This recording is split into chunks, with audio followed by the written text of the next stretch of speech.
आखिर अरब मुल्क इसराइल पर हमला क्यों नहीं करते? मिडिल ईस्ट का अमन चैन आखिर किसने छीना है?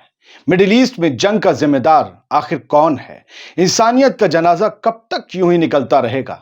क्या शिया और सुन्नी का झगड़ा है इन तमाम जंग की वजह? फिलिस्तीनियों के लिए आखिर कौन बनेगा फरिश्ता? अरब ममालिक अपनी आवाज को आखिर बुलंद क्यों नहीं करते? क्या इसराइल के आगे सब हथियार डाल चुके हैं? इस सवाल के जवाब कई परतों में छिपे हैं। हम परत दर परत उन जवाबों को तलाशें, उन वजहों को समझें तो शायद तमाम बातें किसी शफाफ झरने की तरह सामने आ जाएंगी। दोस्तों, मिडिल ईस्ट और वेस्ट एशिया में हर दूसरे तीसरे बरस में कोई ना कोई ऐसा वाकया सामने आ जाता है जो जंग में तब्दील हो जाता है। आखिरकार इसके लिए जिम्मेदार कौन है? आप भी हमें कमेंट सेक्शन में बताइए। हाँ, वीडियो आखिर तक जरूर देखिए। आजाद बुलेटिन आप देख रहे हैं। आदिल खान आजाद आपको आदाब पेश करता है और गुजारिश करता है वीडियो आखिर तक जरूर देखें। दोबारा कहा है, हमारी नजरों में अगर कोई सबसे बड़ा गुनाहगार है तो वह है इत्तेहाद का ना होना। अरब या मुस्लिम ममालिक एक साथ बोलते तो हैं, लेकिन एक साथ कभी भी किसी ताकत के खिलाफ मैदान में उतरते नहीं हैं। कहने को तो सब मुसलमान एक बराबर हैं, मगर इनमें इतने इख्तिलाफ या मतभेद हैं कि ये कभी एक हो ही नहीं पाते। किसी भी फिरके की बात सुन लीजिए तो वो खुद को अफजल बताएगा और दूसरे को मुसलमान तस्लीम करने से इनकार कर देगा, है ना, वो तो मुसलमान है ही नहीं।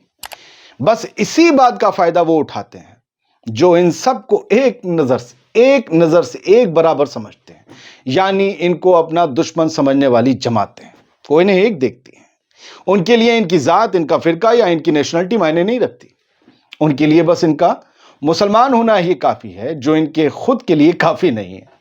गजा पर इजराइल ने जो ज्यादती की है वो पूरी दुनिया ने नंगी आंखों से देखी है। गजा के पड़ोसी मुल्क तो इस नासूर को औरों से कहीं ज्यादा महसूस कर रहे हैं। बावजूद इसके क्यों ये ममालिक फिलिस्तीनियों पर हो रहे जुल्म के खिलाफ आवाज नहीं उठाते?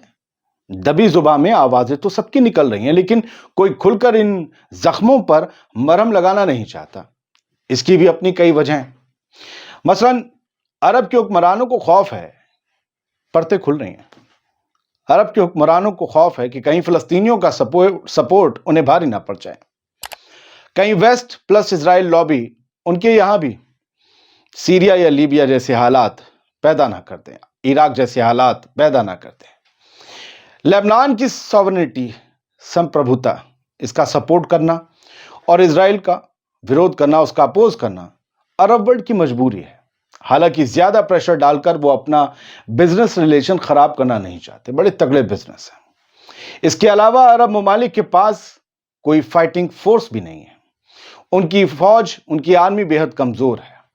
फिर तमाम अरब ममालिक अमेरिका के मिलिट्री अड्डों से सजे हुए हैं। तमाम ममालिक में मिलिट्री अड्डे हैं अमेरिका के। ऐसे में वो सीधे इजराइल के खिलाफ जंग नहीं लड़ सकते, वरना उन्हें पहले अमेरिका से निपटना होगा।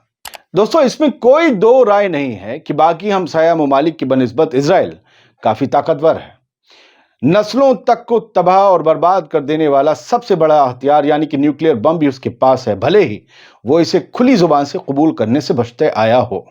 इतना ही नहीं, इजराइल के पास एक बैक सपोर्ट भी है, सबसे बड़ा बैक सपोर्ट। इजराइल से दुश्मनी यानी कि अमेरिका से खुली दुश्मनी, क्योंकि इजराइल के कब्जे वाली जमीन पर अमेरिका के एयर बेस होने के साथ साथ कई डिफेंस सिस्टम्स भी मौजूद हैं, एयर डिफेंस सिस्टम्स भी मौजूद हैं। इन सब के बरक्स मिडिल ईस्ट में इजराइल एक वाहिद ऐसा मुल्क है जो हर तरह से अपने पड़ोसियों से आगे है, फिर चाहे वो टेक्नोलॉजी का मामला हो या फिर डिफेंस हो या फिर पैसा। सऊदी अरब और बाकी अमीर जो अरब ममालिक हैं, उनके पास अपना पैसा है, खुद का पैसा। अपना पैसा खत्म हो सकता है, जबकि इजराइल को पालने वाले पूरी दुनिया में बड़े बड़े बिजनेस के मालिक हैं और उसे बेतहाशा पैसा भी मुहैया करवाते हैं। अपनी सोर्स अलग, बाहर से पैसा अलग। इस पैसे का सपोर्ट कभी खत्म नहीं हो सकता जो बाहर से आता है इजराइल के पास, क्योंकि इसका सोर्स कोई एक जगह या कोई एक बिजनेस नहीं है, मल्टीपल सोर्सेज हैं। एक सोर्स खत्म हो सकती है। इजराइल कई अरब ममालिक को टेक्नोलॉजी के साथ साथ एडवांस हथियार भी मुहैया कराता है। इसीलिए इजराइल से हर मुल्क अपने ताल्लुकात कायम रखना चाहता है। भाई, अस्सलाम वालेकुम, वालेकुम अस्सलाम, ये सब चलता रहेगा, चलो बिजनेस चल रहा है। ऐसा नहीं है कि किसी भी मुल्क ने इतिहास में माजी में फिलिस्तीनियों का साथ नहीं दिया। माजी में इजराइल के खिलाफ मिस्र, सीरिया और जॉर्डन जैसे ममालिक ने जितनी भी जंग लड़ी वो अपने नेशनल इंटरेस्ट यानी कि राष्ट्रीय हितों के साथ साथ फिलिस्तीनियों की हिफाजत के लिए भी लड़ी थी। लेकिन अब वो जंग तमाम जंग हिस्ट्री बन चुकी हैं। मिस्र और जॉर्डन ने कई दहाइयों पहले ही इजराइल के साथ शांति समझौते यानी अमन मुआहदे पर दस्तखत कर लिए थे। मोरक्को, यूनाइटेड अरब अमीरात और बहरीन भी इजराइल के साथ अपने कूटनीतिक रिश्ते, अपने स्ट्रेटेजिक अलायंस कायम कर चुके हैं।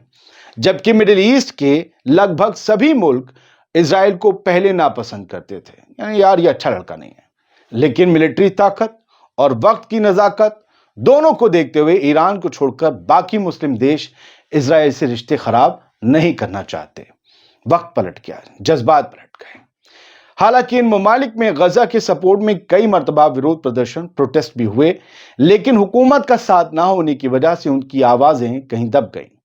2010 में अरब स्प्रिंग के बाद से तो हालात इस कदर बदल गए कि कुछ देश तो आज भी अपने अपने हितों के चलते सिविल वॉर और टकराव से बाहर नहीं निकल पाए। राष्ट्र हितों के अलावा एक और चीज है जिसने अरब ममालिक के हाथों को, अरब देशों के हाथों को जकड़ कर रखा हुआ है। फिलिस्तीन के लिए लड़ रहे हमास और सीज फायर कर चुके हिजबुल्लाह, इन दोनों की सोच शहादत से जुड़ी है। शहादत से अरब ममालिक हमेशा से ही हमास और हिजबुल्लाह के ईरान के साथ ताल्लुकात को शक की निगाह से देखते हैं, यानी दुश्मन को खत्म करने के लिए खुद को खत्म कर देना और ईरान के बनाए प्लान्स के अकॉर्डिंग काम करना या उसके डायरेक्शन पर हमलों को अंजाम देना, ये दोनों बातें अरब ममालिक को पसंद नहीं है। ईरान से इन लड़ाकों की नजदीकियां ही अरब देशों को आज भी खतरा लगती हैं। उनको लगता है कि इनके दम पर कहीं ईरान उनके इलाकों पर भी हमला ना कर दे, उनके यहाँ भी हालात और जज्बात ना बदल दे।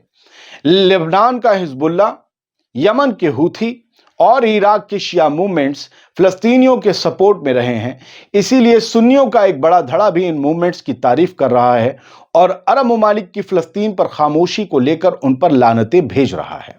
ये और बात है कि जब जब अरब देशों ने फिलिस्तीनियों और मस्जिद अल अक्सा के लिए इजराइल से जंग लड़ी तो ईरान कहीं भी सीन में नहीं था। तब ईरान में अय्याशियां चल रही थीं और आज ईरान फ्रंट पर है तो अरब सुरूर और अय्याशियों में डूबे हुए हैं। यह भी सच है कि अरब ममालिक के बाद किसी ने भी आज तक इजराइल से सीधी जंग नहीं लड़ी है। बेशक नई पीढ़ियां आज भी फिलिस्तीनियों पर हो रहे जुल्म को देखकर सिहर उठती हैं, लेकिन बदलते दौर में अब बाकी देशों ने भी अपने अपने मकसद और मफाद को देखते हुए अपनी जरूरतों और प्रायोरिटीज को बदल दिया है। अब गजा और फिलिस्तीन उनकी प्रायोरिटीज में कहीं नीचे आ गया है, लेकिन गजा और फिलिस्तीन और उसके लोग कहीं खून में डूबे हुए, कहीं सिसकते हुए पीछे छूट गए हैं। जो कह रहे हैं कि ऐ अरब वालों, किसी आदिल खान आजाद या उसके व्यूअर्स से ज्यादा आसानी से तुम मेरी बातों को समझ सकते हो, तुम मेरी जुबान जानते हो, तुम तो मेरे हमजुबान भाई हो। क्या हमारी और तुम्हारी जमीनों पर पैगंबर नहीं उतरे? तो ऐ अरब वालों, तुमने हमें क्यों भुला दिया? याद रखना, अगर हम पीछे छूट गए तो तुम भी कभी आगे नहीं बढ़ पाओगे। याद रखना, जो आग आज हमें जला रही है उसकी चिंगारियां कल तुम्हारी बस्तियों का पता भी ढूंढ लेंगी। याद रखना, अगर आज तुमने अपने भाइयों को नहीं बचाया तो कल तुम्हें बचाने वाला भी कोई नहीं बचेगा। याद रखना, क्योंकि सब याद रखा जाएगा।